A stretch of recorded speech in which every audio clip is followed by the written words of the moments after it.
Blog Talk Radio. Good morning. You've reached Venus Unplugged. This is Llorraine Neithardt, your host. I'm a psychic in New York City. And Venus Unplugged, what do we do here? It's all things Venusian. The good, the bad, the conscious, the archetypal realm, the fairy tales, dreams, mythologies, all the things I do in my daily work with others as a soul mentor and as a psychic. And we have been working on and exploring this extraordinary fairy tale of Snow White. And now we are getting into all the deceptions and poisons and what goes on in a fairy tale. Now, this particular fairy tale is actually an initiation tale for the feminine, both in men and in women. So when we left off, Snow White was running through the 7 mountains and found her little hut with the 7 dwarfs, and 7 is a number of completion, it's a number of Venus, it's a number of cycles of Saturn. Very, very powerful number. So we know she's in the presence of some great, great mystery, great danger, and great beauty, which is perfect because the next couple of weeks is going to be like this for everybody. We're all going to be involved in some great mystery or danger or something we feel that we have no power over, but we do have power. The power that we have is to go within. When all else fails, you go within and you explore your inner world, not torturing yourself with ego questions of like, why me? It's like, it is you, it's your time, and let's figure out what your psyche is saying to you. What has she set up for you, your psyche, your fate, your love? Because it's all one big, great teaching, along with practicalities. Okay, so when in a fairy tale, because it's all about symbolic meaning, all right? So in almost all fairy tales, there's a need for extensive wandering and the fulfillment of many tasks before the magic spell is lifted and life is rediscovered. So this week, your tasks are going to be revealed to you, or you will be watching your beloveds or your frenemies or your enemies and the tasks that are being put before them, which very often brings great compassion when you see what others have to work through. Okay, that doesn't mean that you don't have anything to work to. Whether you're the witness or you're experiencing it, we're all involved. All right. So Snow White has to put all her energy into it. She's got to, she thinks she's safe, and the dwarfs, who are really creative forces and very powerful creative beings who mine gold and copper. Copper is the metal of Venus. Gold is the metal of consciousness, the sun. So this tale is riddled with hints, and that's why it can be interpreted on so many levels, as all fairy tales can be. So she's got to put a lot of energy, and she must. See, there's no healing without active and responsible cooperation from yourself. So if I have a client and I see what's going on, and I can not even foretell, it's there. The archetypal symbols are there, and it's weaved into a story called your life. So even though we can start to begin to see something clearly, we need to have a lot of active work and responsible cooperation. And even if the possibilities are open, are limited, the time of personal change is not a time of great and easy seen success, but rather a time of dogged struggle with destructive forces. So we've got a lot of destructive forces around right now to test our character, our sense of self. We want to be conscious, but when we have to apply the consciousness, it's not just study; it's application, and that's what's going on now. Okay. So as she meets the dwarfs. What does that represent? She finds a new activity. Psychologically, this means a warm feeling already known or suspected, or a new thought or a quiet longing is again repressed. And we may remain entirely alone with them. The decisive thing is that we are not killed. Okay. So she meets these dwarfs. They have everything set up. It's very precise. Everything is kind of very fair. So this represents those small little things in life that really do save us. The little details, the thing we didn't notice because we love the big sweeping events in our life. And she's being protected. They warn her. Okay, because they are very cautious, and they're not part of the world. They're in the forest. The forest represents the unconscious, and the dwarfs represent hidden growth. So something that is dwarfed within us, that we've repressed or we really didn't have time to deal with, start to show up in these times of stress. And that's also what the dreams give us, these subtle little hints, or a pun, or something that will make us, she's like, that's a funny thing to dream. I wonder what I was dreaming with that. So this is what we are all up to. We're all having kind of a Snow White couple of weeks here. And by these wounds, you see the wounds that we suffer are the symbolism of what's to be. The wound opens up to the wisdom. That's what it's about. And when that happens, this is why it gets lanced, because that's where the magic is, in the middle of that messy, what in astrology, in alchemy is called the putrefactio. It's like, ew, that's disgusting. I don't want to look at that. No.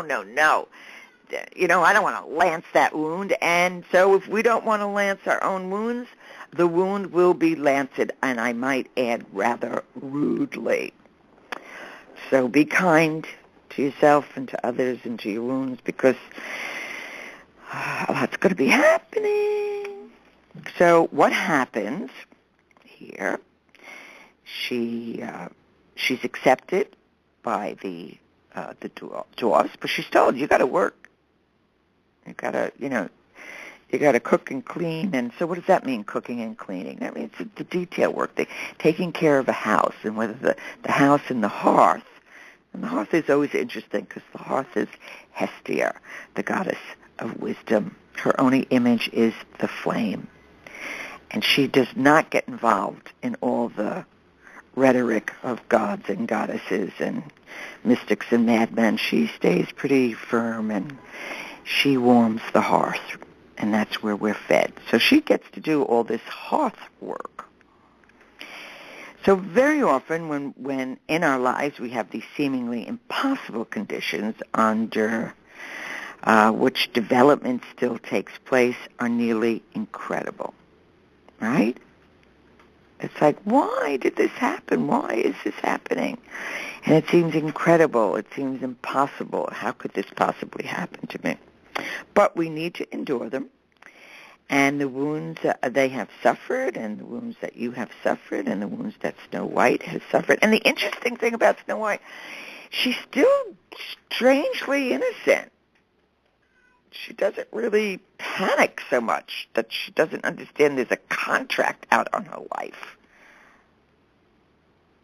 This witch stepmother wants her dead, but she seems to have this kind of innocence, and on some level that protects her. On another level, it makes me very nervous. It's like, come on, Snow White, wake it up.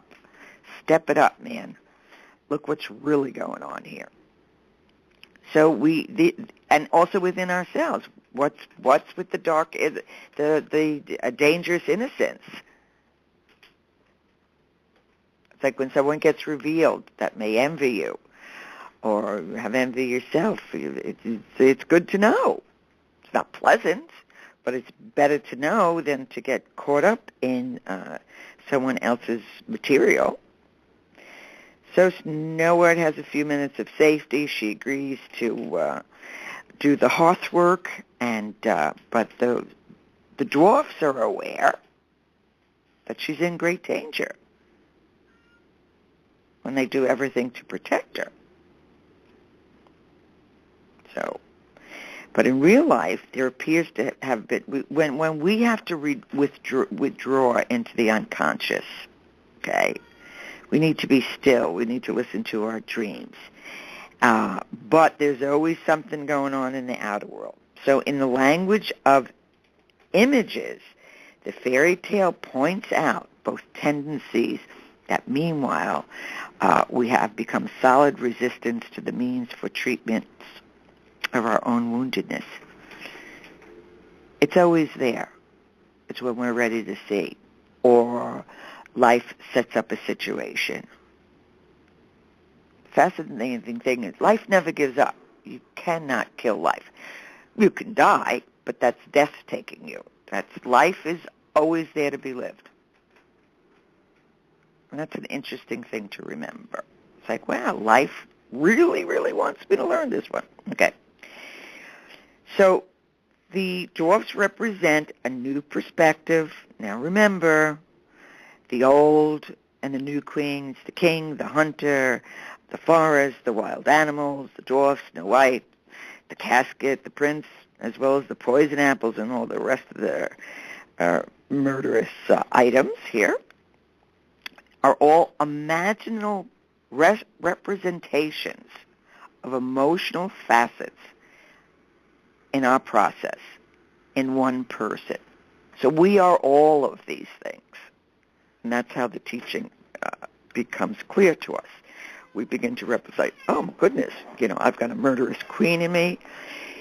Excuse me. She, honey, I've introduced She, who must be obeyed, my Egyptian mouth cat, to Stella and Chewy's, which is some organic cat food. And now she is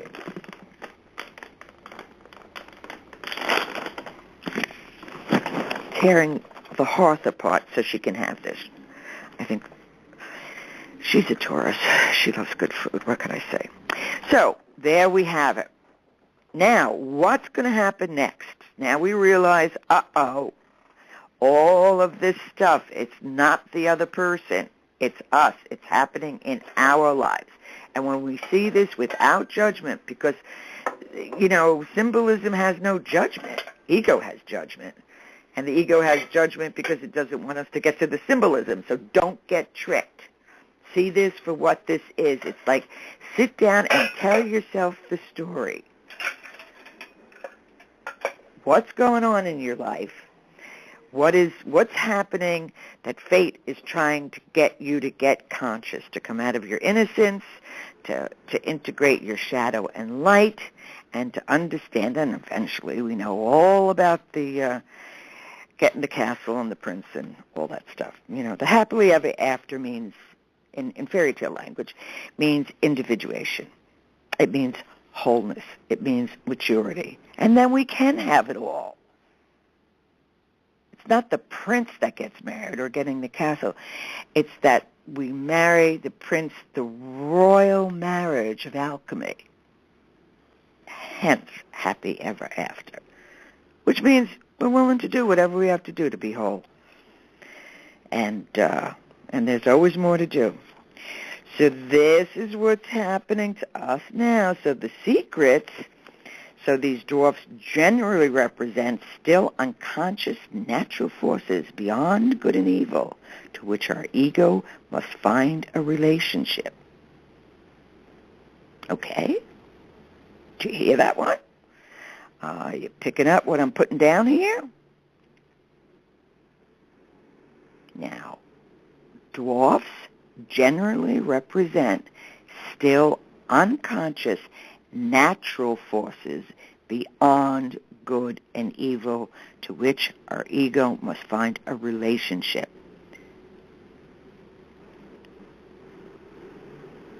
So ultimately, the dwarfs are still gods. So that's a good hint. Lots and lots of hints. So here we have it. Okay, so back with Queenie, Dark Queenie over here, the deception and the poison, and this is getting to be the whole battle for life and death and love, the whole thing. So here we have it. It says in the fairy tale, this is the queen in front of the mirror, and she pondered and she mused again how she could kill Snow White, for her envy gave her no rest so long as she, the queen, was not the most beautiful in the entire world. She crossed the 7 mountains to the house of the 7 dwarfs, knocked on the door, and called, "Nice things, cheap, cheap." Snow White looked out the window. Snow White had no suspicion. Be suspicious just a little bit, meaning question. Gee, I wonder what that really means. What is that really about? Gee, I wonder why my stomach is upset right now. Not paranoid, just instincts. But, here we have it. Snow White's going to fall for it. Now, a queen is climbing mountain. I mean, this queen is determined. She's coming at her. So, in a sense, we're not safe. We can't hide. If it wants to come and get you, it is going to get you, even in the middle of your sleep, to wake you up. Okay? These forces are to make us whole. You can't kill the soul. So even in consciousness and the ego want to preserve themselves, there's automatic dynamics of the psyche and the self want other things. So you may think your world is rocking, but when psyche and self, that self with a capital S, want you to become conscious or go into a different path, it is astounding what they can create in our life. And they do, and they will. So that's part of what's happening now. Looking, especially in the next couple of weeks, because the what's happening in the heavens is definitely happening on Earth, and we need to look at these things very, very carefully to start to understand how are we going to get to our wholeness, and also get that castle and that prince that we want. So what happens? So the Dark Queen, she tempts her through her vanity. All right, she comes, she knocks at the door, and she tells her, so she disguises herself as a friendly old woman, and kind of like a peddler, right? And she, even though she's told, watch out for your stepmother, man, she'll soon know that you're here. The dwarfs know that. Don't let anybody in, they tell her. And then the next that they say, be on your guard and don't let a single soul in when we are not with you. That's interesting, because if the dwarfs on a fairy tale level are considered as kind of these elemental gods, it tells us, don't go in unprotected. Call on your protection. Call on these little elementals or angels or whatever you use for protection. Which means protection means you're going to listen to these little dwarfed ideas or things that you push down. You will listen to them because they will warn you.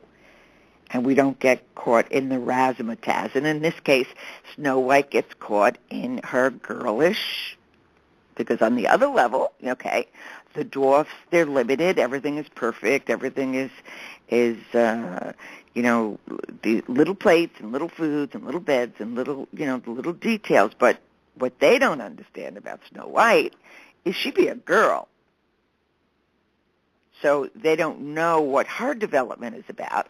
And certainly with being a girl, we all get tempted by those things of beauty. So the queen, evil queen, stepmother queen, knows that. She knows we can be tempted. And so Snow White, in her innocence, doesn't realize.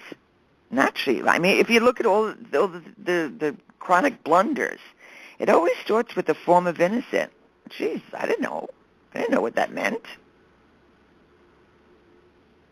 How was I supposed to know that? It was the first time, but that's how we get tricked. And then what happens when we get tricked is we have opened up the door to consciousness, and then we start to learn. So here we have the stepmother, and she's selling this, and Snow White's like, wow. So she gets curious, she gets tempted, and she's selling like these stays in a corset. And it's interesting because it's a hint of budding sexuality. The stays in the corset are going to form her body. So it's going to limit her and choke her and take her breath away. But she's not looking at that side. She doesn't understand that. So Snow White gets tempted. So we have to look at that there are times that we need to be unreachable. There are times we just step away and don't get tempted. Like in Snow White's world, this is one of those times. All right? So in our intimate relationships, too, we must learn to deal with the fact that there are long periods that the person walks a path about which we may not be told.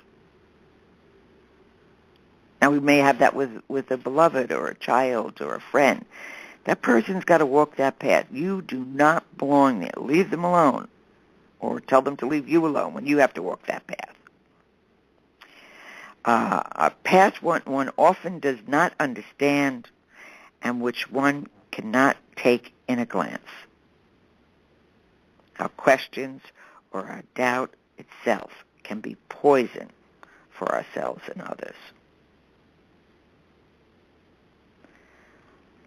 So then when people start asking you questions and you start getting annoyed because, A, you don't want to reveal the answer because you don't know what it means yet, or you're in a mystery and they're trying to, like, bring too much light or consciousness to it.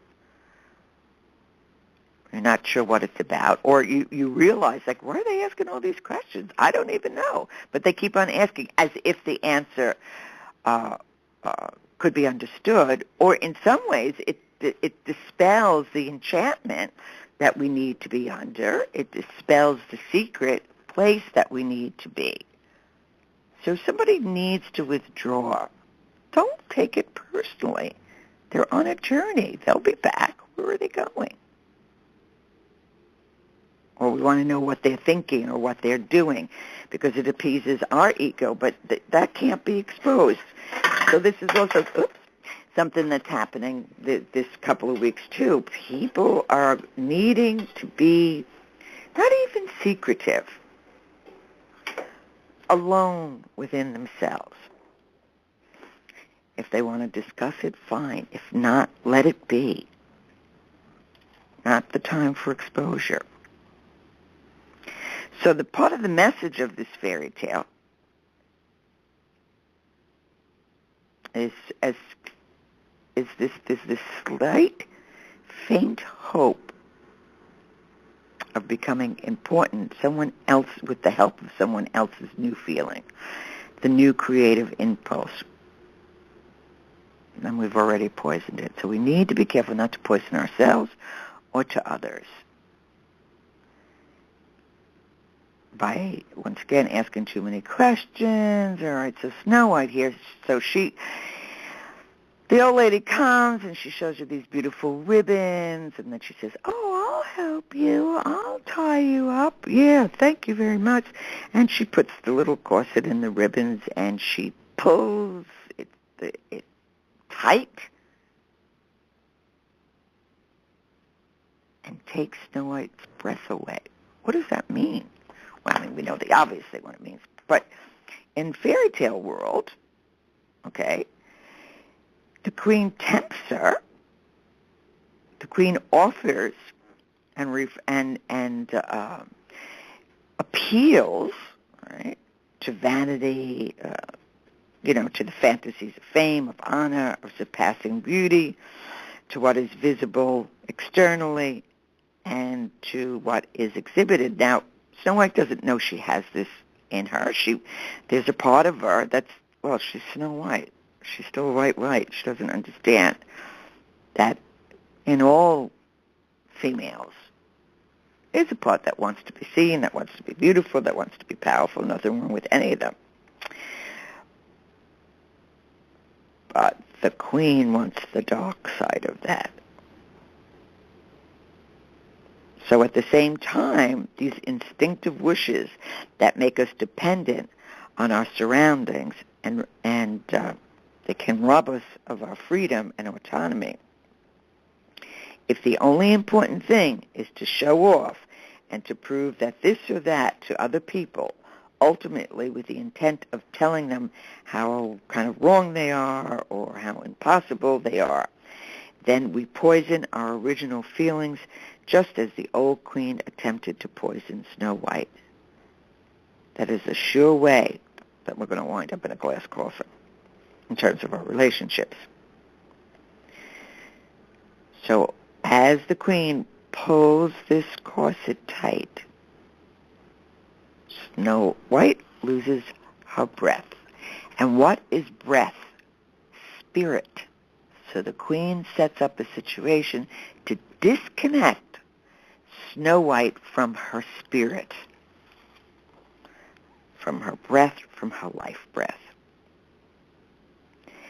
And that's what happens. It happens in relationships. People will disconnect us from our life breath. Or they don't want you to go in. They want everything to be superficial and look this way or be this way, and these thoughts that bind us. And then we realize, no, that's choking me. That's disconnecting me from spirit. I don't want my soul to be suffocated. Or our creative intuitions. There's just this is what happens. They get suffocated. They get pulled off. So the queen, okay, now remember this is an initiation story, the triple goddess in her three forms. So you will be tempted to get disconnected from your spirit, to be tempted, or also to be tempted to, aggressively, I'm going to tell this person off. Don't. Just get out of that thought. At any rate, the dwarfs come and they help Snow White and they release it, and she comes out of her unconscious state. But they know she's still in danger. And we'll find out more about that next week. Oh, P.S. A book is coming out, 100 of America's Top Psychics and Astrologers, and I am featured in that book. So just letting everybody know. Okay, next week, Snow White, the second temptation. Believe me, this queen doesn't give up, within or without. Bye.